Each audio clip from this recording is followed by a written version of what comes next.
Depuis 8 ans, j'ai tenté de vous fournir les meilleures informations 2 fois par semaine.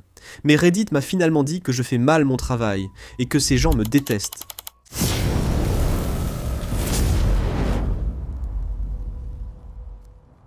Je reçois souvent des questions de personnes souhaitant devenir youtubeurs ou influenceurs sur la gestion des commentaires haineux, ou des personnes méchantes dans leur section commentaires, sur Reddit, Facebook ou ailleurs. Je veux vous montrer qu'on peut rire des commentaires, même s'ils paraissent méchants. Il n'y a pas de raison de se fâcher sauf si c'est vrai. Si c'est vrai, il suffit de changer car cela signifie que vous faites mal dès le départ. Aujourd'hui, je vais parcourir Reddit pour m'attaquer aux commentaires haineux, les plus drôles et peut-être vrais sur Weekend's Wicked Reptiles. Le fil Reddit principal est celui-ci, en référence à une vidéo que j'ai faite à propos du nidovirus qui est arrivé dans ma collection via des serpents nés en captivité que j'ai importés d'Indonésie. Je n'aimais déjà pas ces vidéos, mais maintenant que je sais qu'il soutient la capture d'animaux sauvages, je le déteste. Les serpents évoqués dans la vidéo sont nés en captivité. On y reviendra car de nombreux commentaires portent sur ce sujet, qui est à la base de la discussion. Mais ce à quoi ils font référence, ce sont 6 serpents que j'ai dû euthanasier parce qu'ils sont arrivés avec le nidovirus, qui entraîne une mort très lente, où les animaux, eh bien, la meilleure façon de le dire, c'est qu'ils se noient dans leurs propres poumons, ce qui est incurable. La meilleure option, hélas, c'est de les euthanasier. Passons au premier commentaire. Ce n'est pas sur cette vidéo, mais je trouve ce gars insupportable, il ne fait que des listes putaclic. Il a récemment publié une vidéo expliquant pourquoi l'idée de reptiles débutants est stupide, alors qu'il a déjà fait des heures de contenu à ce sujet. Oui, j'ai fait une vidéo expliquant que l'idée de reptiles pour débutants est stupide. Et l'idée c'est qu'il faut d'abord prendre un reptile pour débutant avant d'en prendre un autre, ce que je trouve idiot. Tu n'es pas obligé de faire ça. Beaucoup de reptiles conviennent aux débutants, d'où ces vidéos.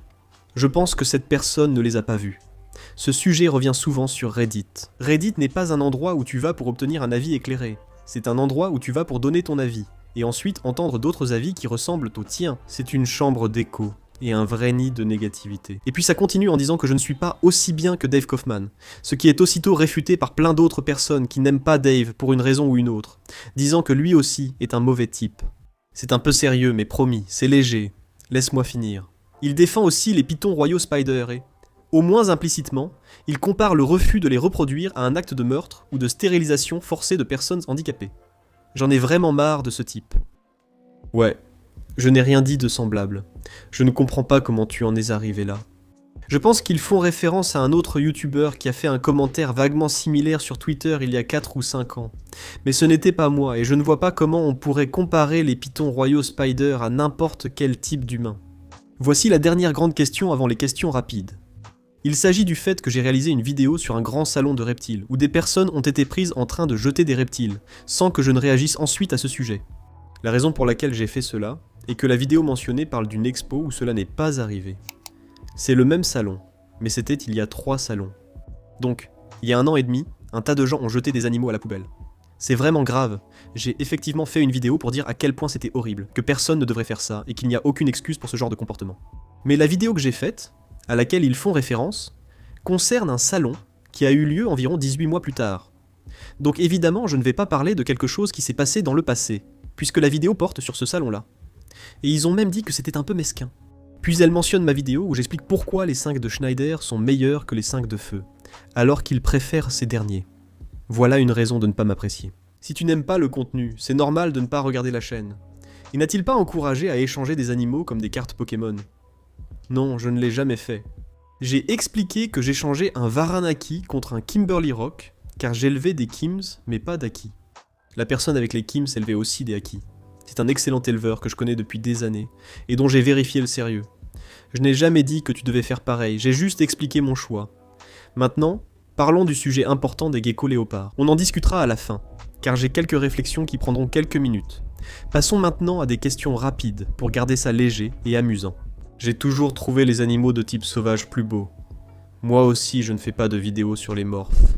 On me demande souvent des vidéos sur les morphes de Python Royal, gecko léopard ou ognos, mais ça ne m'intéresse pas et je ne suis pas expert dans ce domaine. La plupart de mes animaux sont de type sauvage, sauf quelques-uns.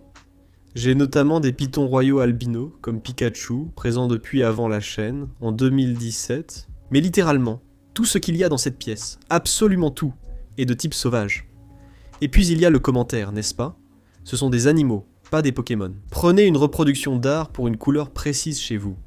Je n'ai rien contre les morphes, mais je ne comprends pas ce commentaire ici, je n'élève pas de morphes. Ce n'est pas le même gars qui faisait des vidéos critiquant tout le monde sur YouTube, affirmant qu'il ne s'occupait pas bien des animaux.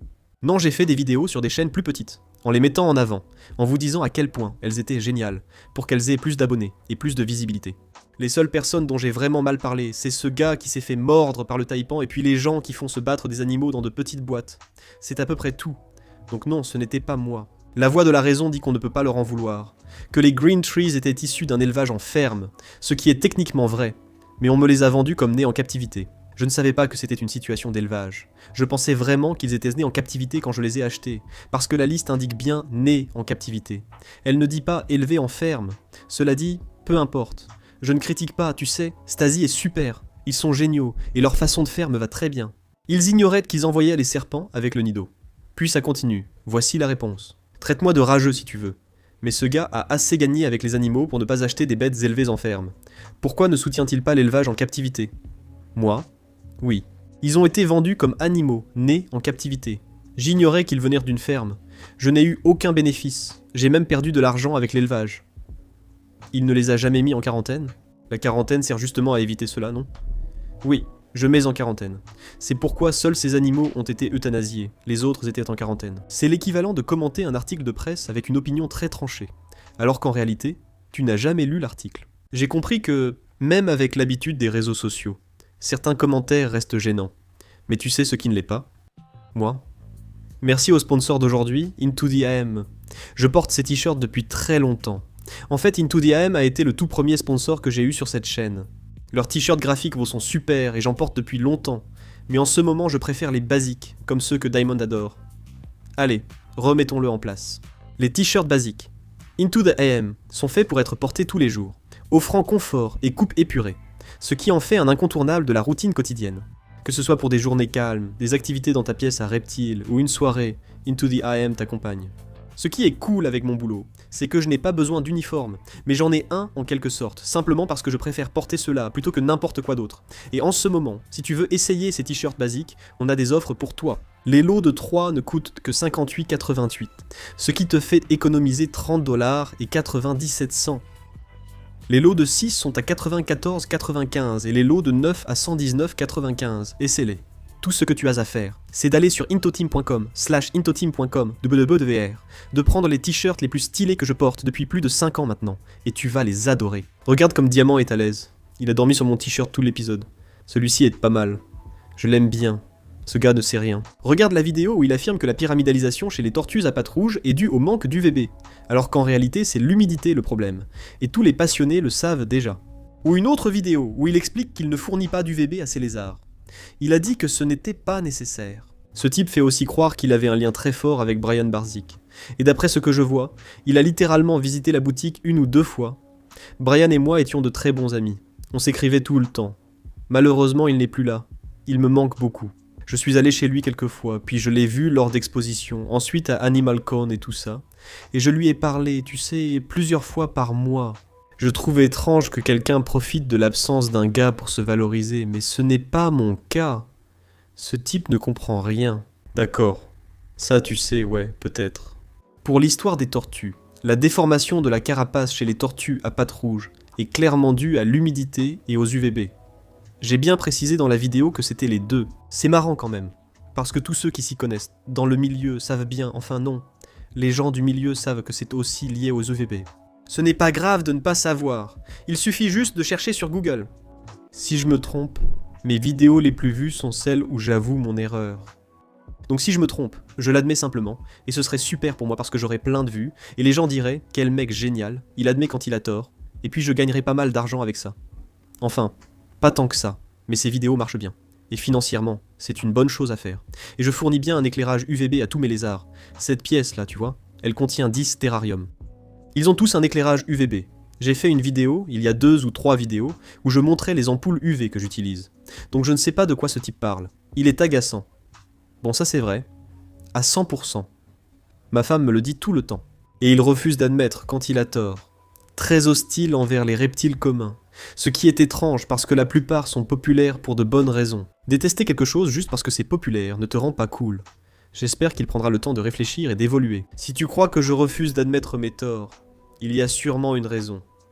Je ne m'en prends pas à cette personne. Je ne pense vraiment pas que ce soit le cas, ni que le public le perçoive ainsi. Quand je me trompe, je fais des vidéos dessus. Ça ne me dérange pas d'avoir tort, on apprend tous en se trompant, c'est même amusant. Récemment, j'écoutais le podcast Monitor Brains. Je connais l'animateur, mais il ignore que j'écoute. Et dans le dernier épisode, j'ai été choqué que pendant les 15 dernières minutes du podcast, ils aient juste mentionné au hasard. Eh bien, un certain Adam Wickens, tu sais, ce que j'aime chez lui, c'est qu'il change d'avis, et qu'il te dira quand il a tort. Et on a besoin de plus de ça dans le hobby. Et c'était la chose la plus cool à entendre pour moi. Pas seulement parce que mon nom a été mentionné dans mon podcast préféré, mais parce que la personne que j'essaie d'être, des gens qui sont vraiment dans le milieu le remarquent vraiment. Donc pour moi ça veut dire que je fais quelque chose de bien et j'aime vraiment ça. Donc c'est une bonne chose. S'il avait géré ça en interne, je doute même qu'il s'en serait soucié ou qu'il l'aurait remarqué. Non, il a juste fait une vidéo sur ça. Attends une seconde. Je ne devrais pas faire une vidéo à ce sujet puis ne pas le remarquer. Avec certains de ses créateurs, j'ai l'impression que certains testent leur public pour voir qui reste, comme Ross Creations. En fait, je sais qui c'est. Il fait des vidéos de farce. Pourquoi ça t'intéresse ? Tuer des serpents uniquement pour obtenir une nouvelle espèce sauvage. Eh bien, encore une fois, ce n'est pas une espèce prélevée dans la nature que j'ai ramenée. C'était une espèce élevée en captivité qui est arrivée malade. C'est quelque chose qui arrive. Et la raison pour laquelle j'ai fait une vidéo à ce sujet, c'est que même si j'ai fait énormément de recherches sur les pitons verts, parlé à beaucoup d'éleveurs et écouté de nombreux podcasts, je ne savais pas que le nido, qui était le problème qu'ils avaient, était un problème aussi important. Je me suis dit qu'en faisant une vidéo très vue, plus de gens seraient informés, et ce qui m'est arrivé pourrait leur être évité. Je ne comprends pas pourquoi tu penses qu'il vaudrait mieux que je cache avoir eu des animaux déjà malades, et que je n'informe pas tout le monde que c'est possible. Si tu as une raison de penser que ce serait mieux pour la communauté, je t'écoute. Je n'en vois tout simplement pas. Je ne supporte pas ce type ni ses vidéos. Il affirme importer des animaux peu élevés, comme des geckos tokais ou des pitons verts arboricoles. En réalité, il cherchait seulement des animaux bon marché. D'accord, c'est mon cas. C'est pourquoi j'ai importé des colobres et boas arboricoles indonésiens. Personne n'élève ceux-là en captivité. Pour les tokais et pitons verts, rappelez-vous que je suis au Canada. Donc, si je les importe d'Indonésie, des États-Unis ou de quelque part en Europe, quelle est vraiment la différence ? Ces animaux, encore une fois, étaient des animaux nés en captivité. Je les ai importés car il y a peu de lignées ici, surtout pour certaines localités. Pas des morphes, puisque je n'en ai pas pris, mais ce serait aussi une bonne raison. J'ai importé ces animaux car il est impossible de les trouver chez des éleveurs qui les reproduisent en captivité au Canada. C'est mon commentaire préféré parmi tous. Il a traité sa femme de S une fois. C'était tout ce qu'il me fallait pour arrêter de regarder cette chaîne. Je vous promets que si j'appelais ma femme comme ça en public, ma tête ne serait plus sur mes épaules. D'accord. Ma femme ? Je ne veux pas dire qu'elle a mauvais caractère, mais ce n'est pas une femme docile. Si je l'appelais comme ça ne passerait pas inaperçu. Elle partirait ou me mettrait une claque qui me décollerait la tête. Donc non, ça n'est jamais arrivé. Ce que je veux dire, c'est que ça n'a même pas besoin de partir d'un fait réel. C'est souvent inventé. Ils cherchent juste une excuse pour ne pas vous aimer. Dans ses commentaires, les gens disaient combien ils aiment Clint, Emily ou d'autres. Sur Reddit, des fils entiers critiquent aussi ces noms, souvent pour des raisons inventées. Il n'y a rien de mal à acquérir de façon responsable des animaux prélevés dans la nature. Wickens a toujours été original. Celle-ci est drôle. Je suis un original, mais je t'apprécie, tu sais. Chaque commentaire devrait être comme ça dans cette section. Ouais, je ne vois vraiment rien de mal à ce qu'il a fait, mais c'est un peu un original. Genre, oui, ça a du sens. J'ai peur qu'il essaie aussi de mettre la main sur la vipère rare qu'on voit dans Zootopie. Non, j'ai fait toute une vidéo pour expliquer pourquoi tu ne devrais pas en avoir un. Et aussi, je ne garde pas de serpents venimeux. Et j'ai fait des vidéos pour expliquer pourquoi je ne le fais pas. Même si j'aimerais en avoir un, ce n'est pas une bonne idée actuellement. J'ai trouvé étrange qu'il fasse une vidéo putaclic disant que les geckos à crête sont mauvais. Enfin, je paraphrase. Tu vois ? Je parle du fait que je dis que les geckos à crête sont trop faciles ou trop simples, et que je devrais prendre d'autres reptiles et emposer à la place. Ça me fait paraître déconnecté, et beaucoup n'ont ni le temps ni l'argent pour différentes espèces.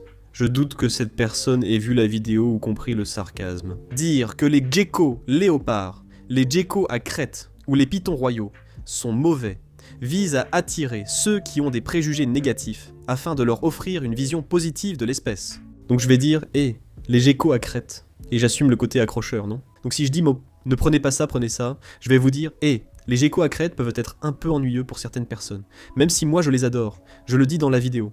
Privilégiez plutôt un gecko chihuahua ou autre. Ces vidéos montrent de super animaux, mais il existe aussi d'autres bonnes options. Donc je ne dénigre pas les geckos à crête, et je ne dis pas que vous devriez prendre quelque chose de plus cher juste pour le principe. J'essaie simplement de vous faire croire à une vidéo négative, alors qu'en réalité je diffuse de la positivité, ce qui est bénéfique pour le hobby. Si je me trompe, dites-le moi en commentaire. Encore une voix de la raison. Vous êtes en colère, car l'animal malade n'est pas euthanasié. C'est un point tout à fait valable, parce que si je n'avais pas euthanasié ces serpents, et les avais laissés souffrir jusqu'à leur mort, on me jugerait cruel. La question est de savoir comment ils sont tombés malades. Ils sont venus chez moi sans comprendre l'origine de leur maladie. Maintenant, ils sont chez vous. Ils ont sans doute été en contact avec d'autres serpents positifs au nido, lors du programme d'élevage en captivité en Indonésie. Il habite dans la même ville que moi, et j'ai entendu dire qu'il fait parfois du stand-up de mauvaise qualité. Je ne sais pas si on habite dans la même ville, mais moi, c'est sûr que je fais parfois du stand-up de mauvaise qualité. C'est grâce au stand-up que j'ai créé cette chaîne. Un gars pour qui je travaillais dans le stand-up m'a conseillé de le faire, alors merci au stand-up de mauvaise qualité. Il peut enjoliver ça comme il veut. Et ensuite, il continuait en disant que j'ai importé des pitons verts arboricoles. Plein de pitons verts arboricoles. J'en ai eu 6, d'accord? Et plein de varans. J'ai eu 2 varans arboricoles parce que je ne veux pas soutenir les éleveurs locaux. Eh bien, au Canada, il n'y a vraiment qu'un seul gars qui fait des varans arboricoles. Ce gars n'a que quelques lignées de ces varans arboricoles. Il n'y en a pas beaucoup et l'élevage en captivité de ces animaux est assez récent. C'est Doug Liguan, il devient fou. Donc, le gars qui en élève beaucoup, Canadian Cold Blood, Brandon Van Asten, j'ai acheté bien plus de varans arboricoles chez lui que chez n'importe qui d'autre, sans parler des importations. En fait, mon varan arboricole noir d'Indonésie va toujours très bien, et j'ai acheté des varans arboricoles noirs à Brandon pour l'accoupler. Et de cette façon, nous avons des lignées non apparentées. Parce qu'accoupler des animaux apparentés, même si ça peut fonctionner pour les reptiles, et que la question reste encore débattue pour savoir si c'est acceptable ou non, je ne voulais tout simplement pas le faire. Je voulais renforcer les lignées en les croisant, ce qui les diversifie. C'est pareil pour le varan arboricole jaune. Le varan arboricole jaune que j'ai reçu provient d'une lignée différente de celles élevées par Brandon ou d'autres dans le pays. C'est pourquoi je les ai fait venir d'Indonésie, comme tout éleveur d'espèces indonésiennes peu courantes. On doit le faire, sinon il y a un goulot d'étranglement génétique, mauvais pour l'espèce. Mais j'ai senti ton venin là-dedans, tu étais vraiment contrarié. Je l'ai ressenti. Je n'aime pas ces vidéos car il parle et crie tout le temps à la caméra. C'est vrai! Je veux des vidéos de reptiles, pas la tête de ce gars pendant 30 minutes à se vanter de son diplôme universitaire. D'accord, il n'y a rien de mal à ça. Si tu n'aimes pas mon style de vidéo, c'est normal. J'essaie d'éviter les vidéos de 30 minutes même si celle-ci est déjà longue. Et j'essaye d'inclure autant de plans d'illustration que possible, mais je suis d'accord. Moi non plus, je n'aurais pas envie de regarder mon visage pendant de longues périodes. Je comprends tout à fait. Et à propos de mon diplôme universitaire, je n'en ai pas. J'ai toujours dit que j'ai à peine eu mon bac et que je ne suis pas allé à l'université. Donc si tu penses à quelqu'un d'autre, ce n'est pas moi. Merci pour ta réponse. J'ai trouvé l'épisode où il parle des armes. Mais il ne mentionne pas Trump ni rien lié à la droite. Je ne trouve aucune source autre que des commentaires sur Reddit. Voilà, c'est exactement ça. Et bien sûr, ce ne sera pas un post politique ou quoi que ce soit de ce genre. Je ne vais pas parler de politique, je te le promets. Mais ce type dit un peu ce que tout le monde pense, sans vraiment le dire. La seule preuve que je soutiens cette personne ou cet autre, parce que j'ai eu les deux. Il est pro-Trump, il est de gauche. Et tu vois, je ne parle pas de politique. Ce n'est pas vraiment quelque chose que j'aime faire. Et ça n'a tout simplement pas sa place sur cette chaîne. Je n'ai jamais rien dit publiquement à ce sujet. La seule raison pour laquelle les gens pensent que je préfère un camp ou l'autre, ou peu importe mes intérêts, c'est à cause de commentaires sur Reddit, où quelqu'un a inventé ça et ça s'est répandu comme une traînée de poudre. Mais la réponse est hilarante. Ce n'est qu'une supposition, mais Adam est un homme très petit. Et ça aurait totalement du sens. Il a le syndrome du petit homme. Et essaie donc de compenser avec des opinions conservatrices. Le conservatisme égale la masculinité. Et des armes à feu. D'accord, c'est assez drôle. Alors tout d'abord, je suis plutôt petit. Je pose avec des gens, enfin, pas vraiment posé, mais je prends des photos avec des gens lors des expos, ce qui est encore autre chose. Je vais à des expos et je n'ai jamais eu d'interaction négative avec personne. Il y a un gars, à Saint-Louis, qui est venu me voir, m'a serré la main, et m'a dit « Eh mec, je détestais ton contenu avant. mais tu as l'air plutôt sympa, après t'avoir entendu parler avec plein de gens. C'est ce qui s'est approché le plus d'une interaction négative pour moi. Même des gens qui, dans des groupes Facebook, disaient « La prochaine fois que tu me vois, tu ferais mieux de t'enfuir, ne me tourne pas le dos. » Ils ne disent rien en public quand je les croise. Ce sont juste des guerriers du clavier. Si tu hésites à aller à des expos à cause de propos méchants en ligne, ne t'inquiète pas. Si tu es vraiment inquiet, informe l'organisateur de l'expo, il gérera. D'habitude, ceux qui sont méchants en ligne ne le sont pas en face. Bref, le syndrome du petit homme. Oui, je prends des photos avec des gens, ça montre ma petite taille. Je suis assez ouvert et honnête là-dessus. Dans ma dernière vidéo, ou celle d'avant, je me suis moqué de moi-même à côté de l'enclos de 6 pieds, montrant que je n'atteignais pas cette taille. Si ce sont ces valeurs dont ils parlent, comme je l'ai dit dans le podcast, c'est bien cela qu'ils évoquent. Et ça c'était il y a 3 ou 4 ans, quand j'essayais encore de déménager aux États-Unis. Ce que j'aimais au Texas, c'est la liberté. Il n'y a pas beaucoup de lois sur les animaux et ce genre de choses. Et j'aime le climat. Tout ça est toujours vrai. J'aime aussi les gros camions. Et l'un de mes passe-temps, c'est le tir. Donc tout ça est vrai aussi. Ensuite, je déteste ces titres et miniatures putaclic. Les informations dans ces vidéos sont aussi assez médiocres. J'avais déjà remarqué ces choses, mais son comportement immature pendant son conflit avec Léopard Gecko a été la goutte d'eau. Léopard Gecko est aussi une chaîne. Elle crée du contenu sur les geckos léopards en ligne depuis longtemps. Je suivais sa chaîne et regardais souvent ses vidéos avant. Il parle du fait qu'elle a fait une vidéo pour me critiquer, et j'ai répondu en exprimant mon désaccord. Ensuite, elle a répondu. J'ai réalisé une vidéo complète dont je mettrai le lien ci-dessous. J'ai dépensé environ 500 $ pour la production, dont le montage et la miniature. Et je ne l'ai tout simplement pas publié parce que j'ai pensé qu'au lieu de jeter de l'huile sur le feu, et de créer plus de drama, je n'en avais tout simplement pas envie. Donc, même si j'ai dépensé pas mal d'argent pour la vidéo, et que ça m'a mis dans une situation compliquée, ce n'est pas pour me plaindre. C'est ma faute si je n'avais pas de vidéo cette semaine-là, et que j'ai dû en publier une des archives Patreon, je ne l'ai juste pas sortie. Je ne sais pas si c'est immature de retenir une vidéo pour éviter la controverse, alors que le but de cette vidéo est justement de ne pas s'en soucier. Si tu cherches à provoquer des conflits avec les gens, ce n'est pas une bonne idée. Donc j'ai mis fin au conflit en ne répondant pas, même si je trouve que la vidéo qu'elle a faite sur moi est très méchante, malhonnête et fausse. Je ne l'aime pas. J'ai arrêté de regarder après qu'il ait fait vivre 5 geckos léopards ensemble. Non, ce n'est pas vrai. J'ai fait cohabiter 6 geckos léopards ensemble. Ensuite, j'ai compris qu'il était pro-MAGA, malgré le fait qu'il soit canadien. Bon, écoutez, je vis au Canada. Je ne peux pas voter à vos élections. Et je suis le président des États-Unis sur Instagram, ainsi que le chef de l'opposition sur Instagram. Tout comme au Canada, je suis notre premier ministre, qui est du parti opposé, et le chef de l'opposition. J'ai aussi suivi Obama et Biden. J'aime savoir ce qui se passe dans le monde. Je pense qu'il est important de suivre les dirigeants. Donc, si le fait de suivre le président actuel fait que tu ne m'aimes pas, alors c'est ainsi.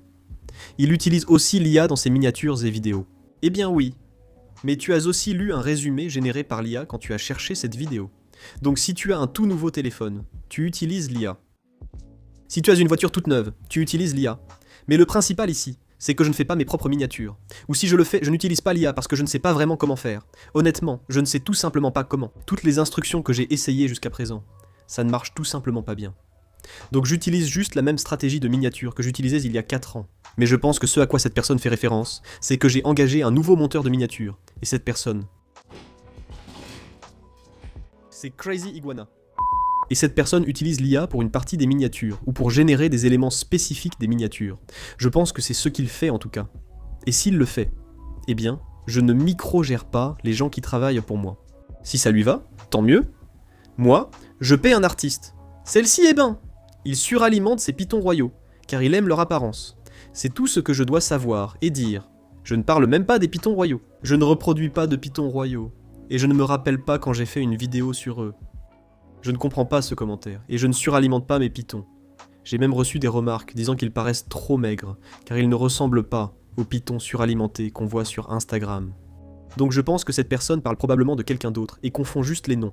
Et il m'est même arrivé que des gens viennent me voir lors d'expositions et me disent « Hey, j'adore tes vidéos. Comment s'appelle déjà ta chaîne ?» Donc c'est sûrement ça. Il parle probablement juste de quelqu'un d'autre. C'est juste une chaîne vide axée sur le drama et l'accumulation d'animaux. Comme les autres. Pousse vers le bas. Mais ton serpent est superbe. Je ne sais pas si on peut parler d'accumulation. Je veux dire, dans cette pièce, c'est une pièce de 37 mètres carrés. J'avais plus de 70 terrariums ici avant. Maintenant, j'en ai 10. Donc je ne sais pas. J'ai beaucoup moins d'animaux qu'avant. Je ne vois pas en quoi c'est de l'accumulation d'animaux. Merci pour le commentaire sur mon serpent. Probablement magnifique. Au début, mon enfant et moi l'aimions bien. Ce commentaire explique qu'ils aimaient la chaîne. Mais après avoir trouvé un compte Reddit qui ne m'aimait pas, ils ne m'aiment plus. Ça fait partie du jeu, non? Et ça ne me dérange pas. Si tu ne peux pas te faire ta propre opinion, c'est ton problème. Si je faisais quelque chose de terrible, comme maltraiter des animaux, ce serait différent. Tout ce que tu fais, c'est nuire à la chaîne, qui fait vivre ma famille. Tu ne me blesses pas, mais ma femme et mes enfants, ce qui est quand même étrange. C'est un passionné de reptiles de canapé, version grand public, le Call of Duty des youtubeurs reptiles. Mais qu'est-ce que je fais ici? Je tourne une vidéo réaction, donc c'est logique. Enfin, il s'agit d'un fil long sur l'histoire du gecko léopard, que je vais résumer. Je tiens aussi à donner mon avis, même si cela remonte à presque 3 ans. J'ai cessé de suivre ce gars, après qu'il ait mis 6 geckos léopards, dans un terrarium de 120 x 60 x 60 pour une expérience. En fait, il n'avait pas complètement tort. J'ai mis 6 geckos léopards, dans un terrarium de 120 x 60 x 60 pour expérimenter. Je fais cohabiter ces geckos depuis mes débuts. Je pense que je les ai gardés pendant 2 ans, puis j'ai commencé à les faire cohabiter. En 2019, j'ai mis 6 geckos léopards dans un terrarium similaire, mais je ne l'ai jamais montré sur la chaîne, pensant que ce n'était pas si intéressant. Je voulais voir comment ils interagissaient en colonie, comme dans la nature. C'est le principal point, expliquant pourquoi l'histoire du gecko léopard a pris autant d'ampleur. Il y a 2 raisons. C'est devenu viral sur TikTok, et ces TikTokers se sont énervés.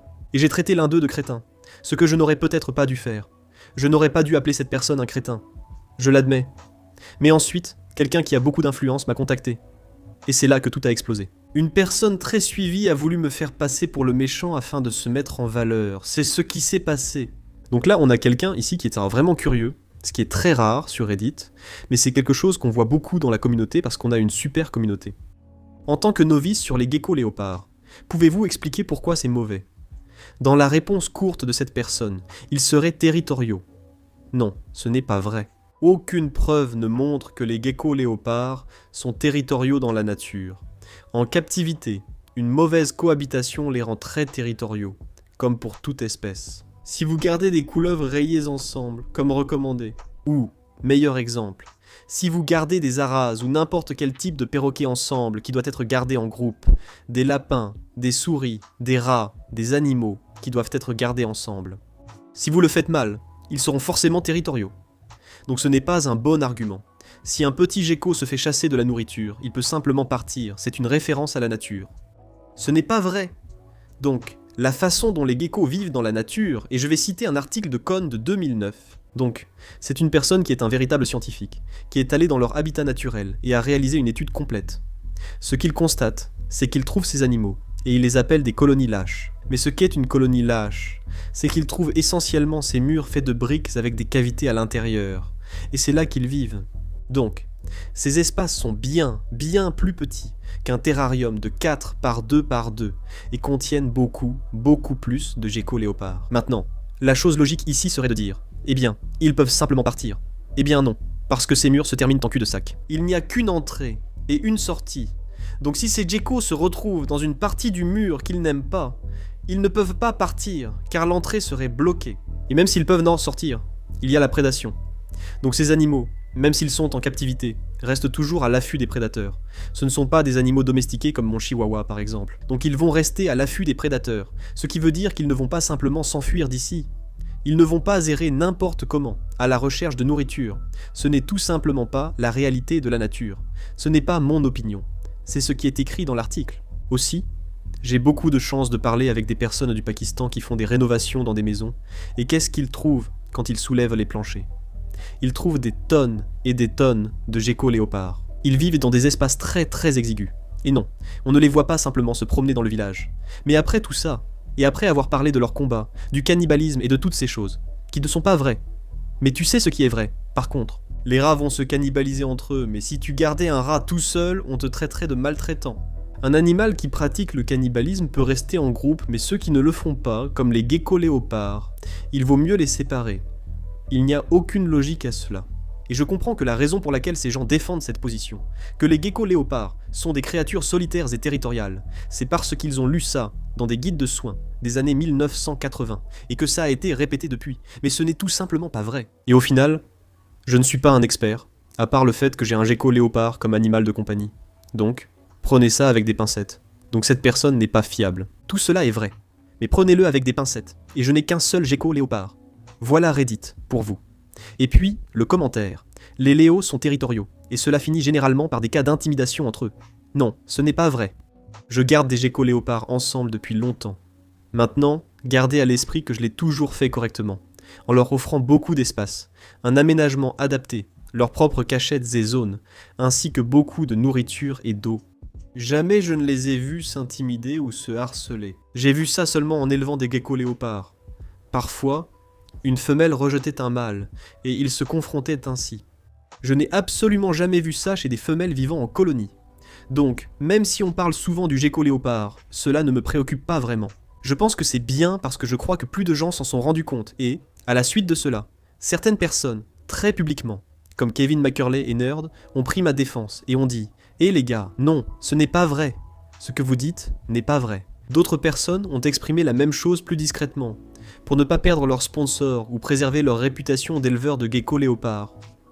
Même si leur information était juste mais jugée fausse, elles l'ont fait moins publiquement. J'ai toutefois reçu beaucoup de soutien. Et toutes les personnes qui ont réellement des titres universitaires, qui ont étudié ces animaux sur le terrain, ou qui sont expertes de l'espèce depuis de nombreuses années, aucune d'entre elles ne m'a critiqué pour cela. Ce sont seulement des personnes comme celle-là, qui ont un seul gecko léopard ou une expérience très limitée, qui me critiquent, ou des personnes qui ont de l'expérience mais qui ont toujours fait les choses de la même manière et n'ont jamais essayé autre chose. Je ne dis pas d'expérimenter n'importe comment sur vos animaux, mais sur ceux qui, comme les geckos léopards, vivent toujours ensemble dans la nature. Vous n'en trouverez jamais seuls. Ce sont des animaux de colonie que l'on garde toujours ensemble. Les oiseaux, rongeurs, geckos scorpions ou couleuvres rayées. Mais cette espèce-là, nous ne le faisons pas. Je vais le dire avec confiance. Si les geckos léopards c'était tout nouveau dans le hobby, et qu'on les introduisait en 2026, on les amènerait en disant aux gens qu'il faut absolument les garder en groupe. C'était peut-être un peu long, mais le but de la vidéo, c'est que plus ta chaîne va grandir, et il y en a beaucoup de plus grosses que la mienne qui reçoivent bien plus de haine.